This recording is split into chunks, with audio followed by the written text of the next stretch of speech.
The story begins in a storm, the relentless downpour outside mirroring the turmoil in Hannah's heart. She arrives at Maya's apartment in the dead of night, soaked, trembling, and visibly battered, her black eye a silent confession of the violence she has endured. This visual, without any words spoken yet, establishes both the physical danger she is in and the emotional fragility she carries. For the audience, this moment is striking because Hannah has never admitted the abuse before, making her sudden arrival a breaking point in her life. The rain, the late hour, and the abrupt intrusion into Maya's otherwise quiet world heighten the sense of emergency and dread. It's not just an ordinary knock at the door, it's the collision of secrets, pain, and long-suppressed truth. The setting acts as an external manifestation of Hannah's storm-tossed inner state, pulling viewers immediately into a world where survival and escape are the only concerns. By the time Maya opens the door and sees her sister's face, the audience already knows they are witnessing the unraveling of a dangerous cycle, setting the stage for a raw emotional story about resilience, choices, and the fight for freedom. Once inside, the contrast between the two sisters becomes the heart of the immediate tension. Maya's shock quickly turns into anger, not at Hannah, but at the years of silence and secrecy that kept her sister in harm's way. Maya feels betrayed by the hidden truth, but also fiercely protective, her emotions clashing in a way that feels authentic to sibling dynamics. Hannah, however, is consumed by shame and fear. She struggles with the belief that leaving will make her vulnerable to destruction, while staying feels like a death sentence. This conflict isn't just external. It plays out within Hannah's mind, and Maya is forced to witness that torment in real time. Their dialogue becomes charged. Hannah resists comfort, afraid of judgment, while Maya pushes against the wall of denial that Hannah has carefully built. The audience is drawn into the friction, the raw honesty of two women who love each other but are bound by unspoken wounds. This collision of emotions makes the scene relatable and compelling, as many viewers recognize the painful reality of family members caught between wanting to help and feeling helpless. It's not just about what happened before this night. It's about how two women will navigate the truth together moving forward. The power of this opening is crystallized in the dialogue. Hannah's whispered line, "If I leave, he'll destroy me. If I stay, he'll kill me." This statement encapsulates the impossible bind of abuse, a chilling paradox that reveals the depth of her entrapment. The line grips the audience because it's not only a confession, but also a cry for help disguised as resignation.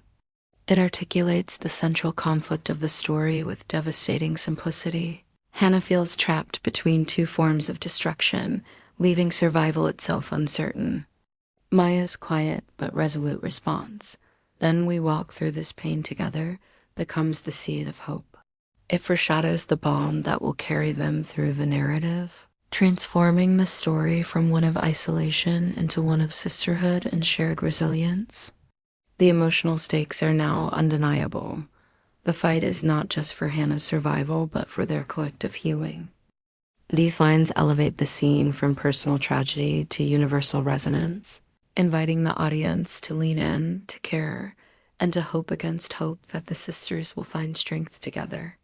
By the close of the opening, the storm outside feels like a mirror for the storm within, but for the first time, there's the faintest glimmer of solidarity shining through the darkness. Hannah's backstory immediately tugs at the heart because she wasn't always this fragile, broken version of herself. She used to be a bright, spirited art teacher, someone whose life revolved around color, expression, and helping her students find beauty in the world.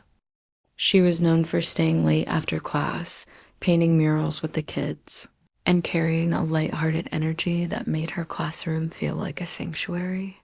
But Ethan's arrival into her life changed everything. At first, he seemed like a dream, supportive, attentive, and drawn to her passion for teaching. Slowly, though, his charm turned into control. He isolated her from friends, convinced her to give up extra projects at school, and eventually made her leave teaching altogether under the guise of taking care of her. Now, Hannah barely resembles the woman she used to be. Instead of laughter and paint-stained hands, she hides behind perfect makeup, carefully covering bruises and a constant fear in her eyes. Outwardly, she wears smiles to pacify questions, but those closest to her, especially Maya, see the emptiness beneath. This contrast between her lively past and her suffocating present makes her journey not only heartbreaking but relatable, showing how abuse can strip even the brightest souls of their light. Maya, on the other hand, is defined by resilience born out of betrayal. She's a single mother raising Caleb, her 7-year-old son, with a mixture of fierce love and cautious practicality. Her failed marriage left deep scars. Her ex-husband abandoned her after cheating, shattering any illusions she had about love and trust. Unlike Hannah, Maya doesn't hide her wounds with smiles. She wears her guard like armor.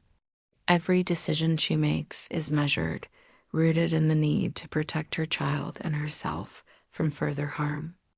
She's the type who double-checks locks at night, budgets down to the last dollar, and rarely lets anyone close enough to hurt her again. Yet beneath the hardness, she carries a quiet tenderness, especially for Caleb, whose innocence reminds her why she keeps going. Her dynamic with Hannah is complicated. She loves her sister deeply but struggles with the frustration of watching her stay in a dangerous marriage. To Maya, the idea of staying with someone who breaks you is incomprehensible, but she also knows that Hannah's situation isn't simple. This tension between Maya's practicality and Hannah's paralyzing fear becomes the emotional fault line the story builds upon, pulling the sisters into a collision of choices and survival. The reappearance of their estranged mother injects gasoline into an already volatile fire. Rather than offering compassion, she embodies judgment and blame.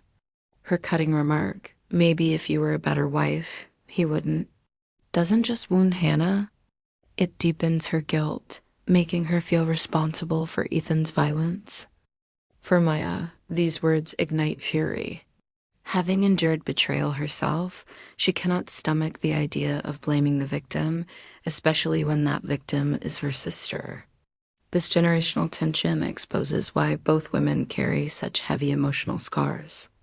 Their mother's dismissiveness highlights the lack of support they grew up with, making it clear that sisterhood is all they truly have. In the setup, Hannah and Maya are shown as broken in different ways. Hannah by the crushing grip of fear and dependence, Maya by the lingering distress born from betrayal. Yet their bond, forged in the absence of reliable family love, is positioned as the lifeline they desperately need. It's not about one saving the other. It's about both finding strength through each other's brokenness. This emotional groundwork ensures the audience is invested, rooting not just for survival, but for healing, redemption, and the reclamation of self-worth that only love between sisters can ignite. Fragile balance of secrecy and silence is shattered the moment Ethan discovers that Hannah confided in Maya. His entrance into Maya's apartment is not just physical, but symbolic, a violation of the safe space Hannah had fled to. The scene is chilling because it unfolds in front of Caleb, a child too young to understand but old enough to feel the tension. Ethan carries the duality that makes him dangerous in public. He can smile, charm, and disarm anyone, but behind closed doors, the mask drops, revealing venomous rage. He doesn't yell immediately. Instead, he twists words, manipulating Hannah, making her feel guilty for exposing their private life. To the outside world, he's the wronged husband worried about his wife. But to Maya and Hannah, he's a predator staking his territory. His gaslighting intensifies, accusing Hannah of betrayal while simultaneously painting himself as the victim. For Maya, watching her sister fold under this psychological warfare is unbearable. Yet she remains sharp, protective, and unflinching. The tension in the room rises like a pressure cooker, with Caleb silently absorbing the fear, clutching his toy as if it were armor. This confrontation sets the tone for the danger that will drive the rest of the story. Ethan is no longer content to keep his control private. He is willing to assert his dominance anywhere, even in the space of another's home. The turning point of this confrontation is small but significant. Maya discreetly records part of Ethan's tirade on her phone. It's not a full confession, nor does it hold the power to win a case outright, but it's a sliver of truth captured in real time, something tangible that proves Hannah's suffering isn't imagined. For Hannah, the existence of this recording is both terrifying and liberating.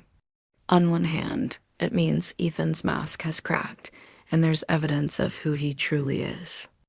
On the other, it means they've crossed a line. Ethan will not forgive this breach, and his threats make that clear. He spits venom at Maya, warning her to stay out of his marriage, and his words drip with intimidation designed to make her back down. But Maya, with Caleb watching, refuses to flinch, using her defiance as a shield for Hannah. This moment crystallizes the stakes. Silence can no longer be an option. By capturing Ethan's rage, Maya shifts the narrative from whispered fears to undeniable proof, however incomplete. It's a dangerous gamble, but it's the first step toward exposing him, a spark that will ignite everything that follows. After Ethan storms out, leaving the apartment heavy with fear and trembling silence, Hannah feels her world crumbling. She knows Ethan's power, his reputation, his charm, his ability to manipulate others, and she is torn between protecting that image and protecting herself. For years, she has carried the burden of making excuses for him, convincing herself that enduring the abuse was safer than exposing it. Now, that illusion is broken. The recording means there is no turning back. Ethan's threats prove he will escalate, and Hannah is left facing a brutal reality. In this moment of collapse, Maya steps in, anchoring her sister with a single, powerful declaration. "We survive this together." Those words cut through Hannah's fear like a lifeline. It's not just a promise of support, but a pact between sisters, a shared vow that they will no longer face their battles alone. The audience feels the emotional gravity of this turning point. Two women, each carrying their own scars, choosing unity in the face of a force that wants to keep them divided and powerless. The incident doesn't just disrupt Hannah's fragile stability, it destroys it, leaving survival as the only option. And from this wreckage, the story's true momentum begins. Once Ethan senses his control slipping, he escalates in the way abusers often do, by shifting the battlefield from private to public. His first weapon is a smear campaign, carefully crafted to destroy Hannah's reputation while keeping his own polished. He whispers lies to mutual friends, paints Hannah as unstable, and implies she has emotional or even mental health issues. Soon, people who once admired her as a teacher begin to look at her with suspicion. Colleagues stop inviting her to gatherings, neighbors avoid eye contact, and casual conversations turn icy. The isolation becomes suffocating, as Ethan's charm makes him the credible one while Hannah is dismissed as dramatic or fragile. This betrayal by her community cuts deeply because it mirrors her own inner fear, the belief that maybe she is the problem. For Hannah, every door that closes reinforces her dependence on Maya, leaving her feeling cornered and stripped of dignity. For Maya, watching this unfold is infuriating. She sees her sister being erased by lies and feels powerless against Ethan's social influence. The audience feels the weight of the manipulation. Ethan is no longer just an abusive husband. He is an architect of psychological warfare, determined to ensure Hannah has nowhere left to stand. Maya, determined to fight back, pushes Hannah toward legal action. Filing for divorce and a restraining order becomes the next step, but the courtroom proves to be yet another arena where Ethan thrives. He twists facts effortlessly, his polished demeanor contrasting with Hannah's trembling vulnerability. He paints himself as the concerned husband, claiming Hannah is vindictive, even unstable. In this arena, truth feels powerless against presentation, and the law, meant to protect, feels more like another weapon in Ethan's hands. Hannah, already weakened by fear, wavers under the pressure. Her uncertainty drives a wedge between the sisters. Maya, who has been the unyielding pillar, begins to crack herself.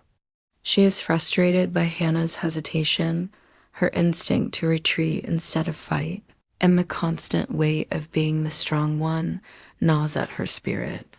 Their bond strains as arguments flare, Hannah resenting Maya's pressure, Maya resenting Hannah's fear. Yet beneath the shouting and tears lies the undercurrent of love. Neither can walk away, even as the emotional tension threatens to snap the fragile line holding them together. This conflict humanizes both women, showing the audience that survival is messy, love is imperfect, and strength often buckles under unbearable weight. Just when Hannah believes things couldn't unravel further, she is hit with a devastating betrayal. Ethan has bribed her landlord to evict her. The eviction is a gut punch that rips away the last remnants of her independence. With nowhere else to go, Hannah moves in permanently with Maya. This shift changes everything. The sisters, already strained, now share the same roof, forced to navigate their pain and differences in the most intimate way. Their apartment becomes a pressure cooker of tension and love colliding. Hannah brings her trauma into every corner, nightmares that wake Caleb, silences that weigh down dinners, fear that makes every knock on the door feel like danger.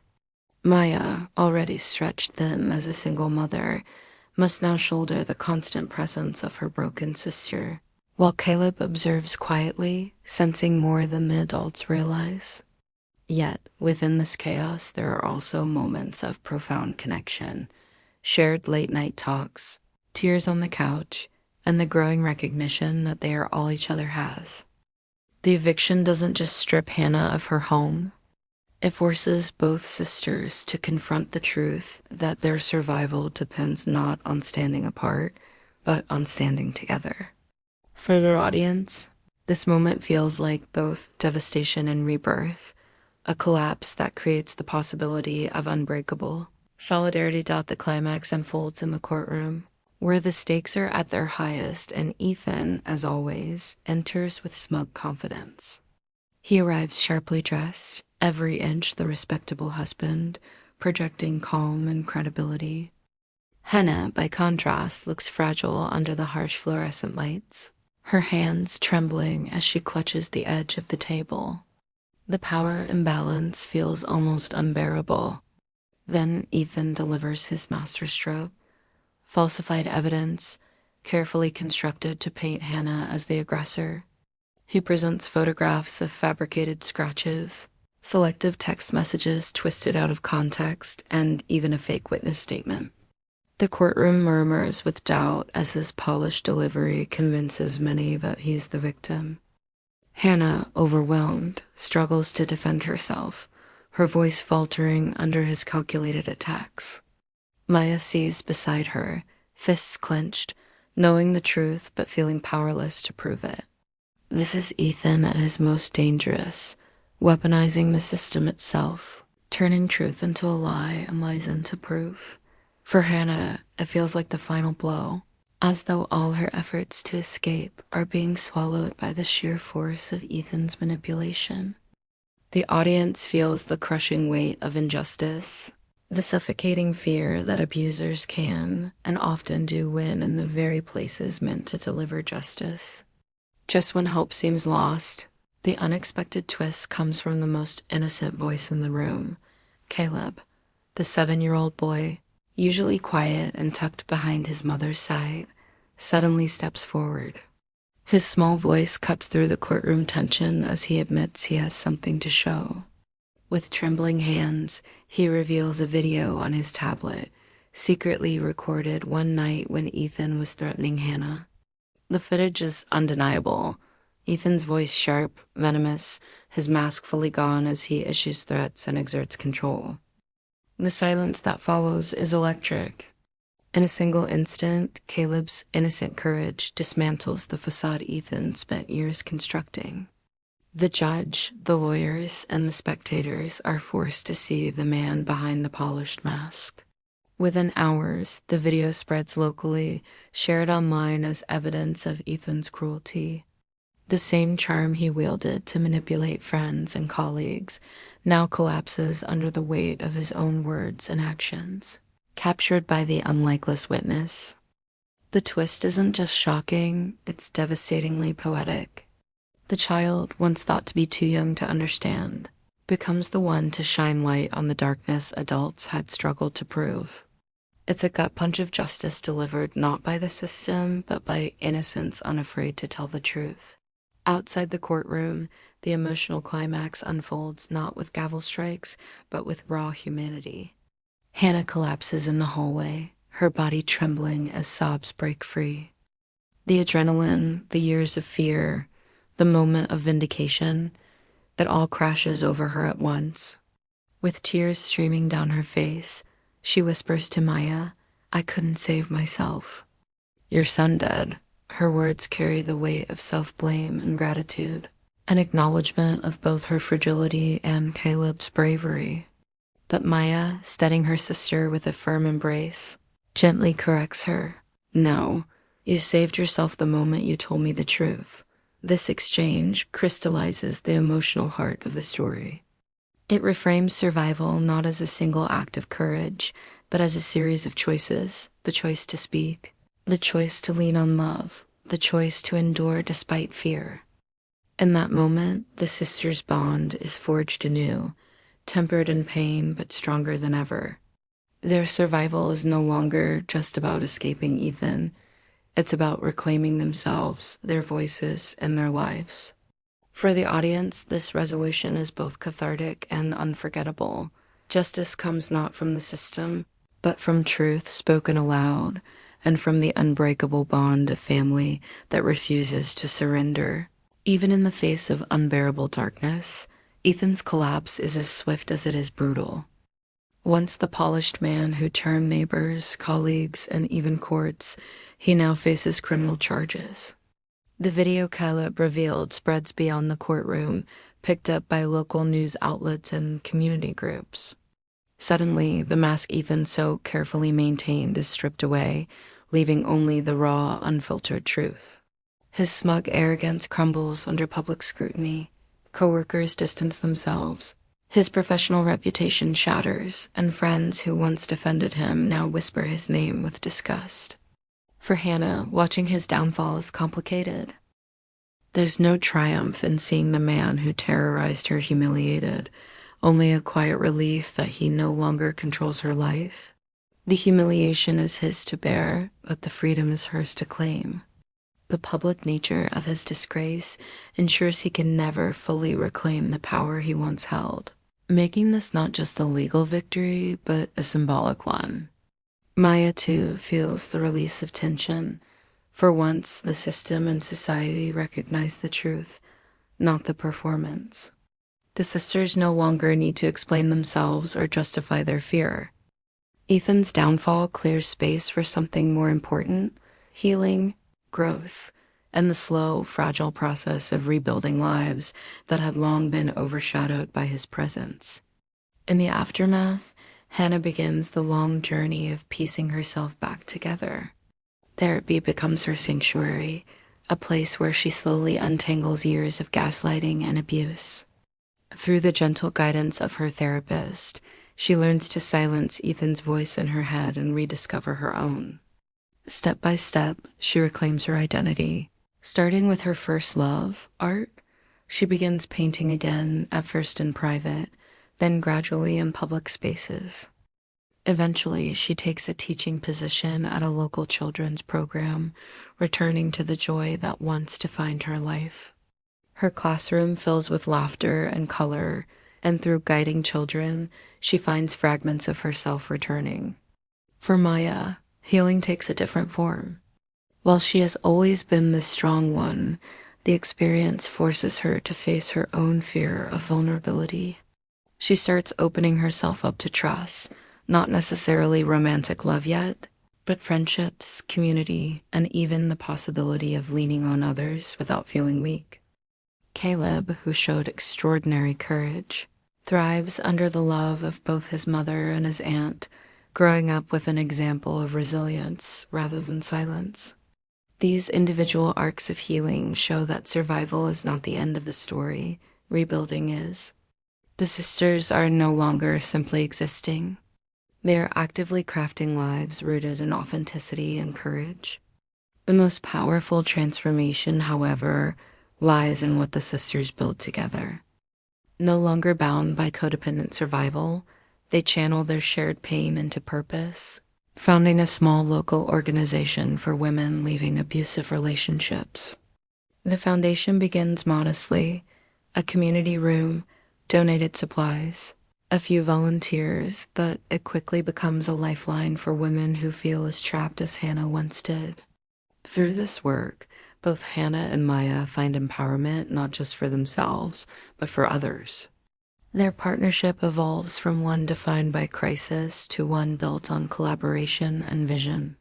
For Hannah, helping others confirms her own strength, reminding her daily that her story did not end in silence, but in defiance. For Maya, the foundation becomes proof that her guarded heart can create trust and connection without being broken again. Together, the sisters embody resilience, not as an abstract idea, but as living proof that love, when nurtured, can outlast even the darkest storms. The final image is one of balance, two women who began this journey fractured, standing side by side, no longer defined by fear, but by the futures they are creating. Their story closes not with escape, but with empowerment, a reminder to the audience that even in the aftermath of devastation, it is possible to not just survive, but to rise stronger, braver, and freer than before. The story's closing moment unfolds in quiet contrast to the chaos that began it. The sun sets outside the modest community center where Hannah and Maya's foundation has just hosted its first art therapy class for women and children rebuilding their lives. The light streams through the tall windows in golden streaks, casting a warmth that feels earned after so much darkness. Hannah, once a woman silenced and diminished, now moves confidently across the room, paintbrush in hand, guiding a group of children who chatter and laugh as they paint. She joins them, dipping her brush into vivid colors, blues, yellows, reds, and for the first time in years, her laughter rings out, unburdened and full. Caleb sits nearby on the floor with his toys, carefree, his childhood no longer shadowed by fear. Maya leans quietly against the doorway, watching the scene unfold with an expression that holds pride, relief, and tenderness. It is in this quiet atmosphere, not in a courtroom or dramatic confrontation, that the true victory is revealed. Healing, joy, and freedom have returned to their lives, not as a fleeting moment, but as a sustainable future. As the class winds down, Hannah sets her brush aside and approaches Maya, her eyes shining with both exhaustion and gratitude. She sits beside her sister, still laughing softly from the joy of the children's energy, before her expression softens into something more intimate. Reaching for Maya's hand, Hannah whispers words that seem to carry the weight of everything they've endured. He gave us scars, but you gave me life again. The admission is raw, vulnerable, and deeply human, a recognition not just of the suffering endured, but of the lifeline Maya provided when Hannah was too broken to stand on her own. For Hannah, saying this is not about glorifying her survival, but acknowledging that survival was possible only because she wasn't alone. The moment is heavy with meaning, both sisters aware that it took blood, betrayal, and unbearable pain to reach this fragile point of healing. Maya squeezes her hand in reply, her voice steady and soft as she counters, "No, we gave it to each other." With these words, the story reframes their journey. It was never about one saving the other, but about two women, scarred but unbroken. Finding strength by standing together, the final image lingers not on pain, but on the bond that pain forged. The two sisters sit side by side, their hands intertwined, watching Caleb laugh as he runs circles around the room, free from the shadows that once haunted their lives. The golden light of sunset bathes them, soft and forgiving, as if the world itself acknowledges their rebirth. Their scars are still there, visible in their memories, etched in their hearts, but they no longer define them. What defines them now is the bond that made them unbreakable, the love that transformed their suffering into purpose. This ending doesn't offer the false promise of a life without hardship. Instead, it delivers something far more powerful, the assurance that even in the face of pain, healing and joy are possible when we dare to walk through it together. As the screen fades or the page closes, the audience is left with this resonant truth. Survival is not just about escaping the darkness, but about finding the courage to build light, hand in hand with those who refuse to let us fall.